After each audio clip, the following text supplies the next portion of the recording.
One of the questions we're most commonly asked is, what type of share incentive should I provide to my staff? Here's our guide to the routes available in most circumstances. You should always use EMI share options if you can.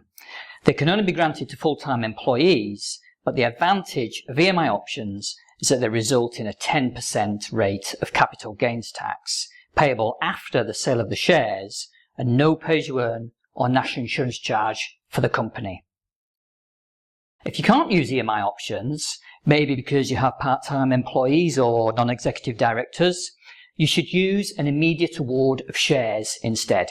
When the employees sell the shares in the future, the gain is subject to capital gains tax, usually at 20%. Unlike share options, this route does create employee shareholders immediately, but reverse vesting and other restrictions can apply.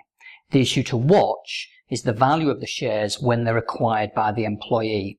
This is because an income tax charge arises for the individual if the full share value isn't paid on acquisition. However, particularly for a startup, it can often be possible to demonstrate that the shares have been acquired for a low or possibly even nominal value.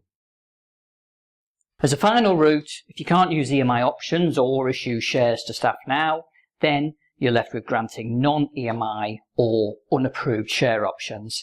The downside is that there's an income tax charge on exercise, usually at much higher rates than capital gains tax, and if the company's been sold, then the income tax is triggered as pay-as-you-earn and national insurance contributions apply.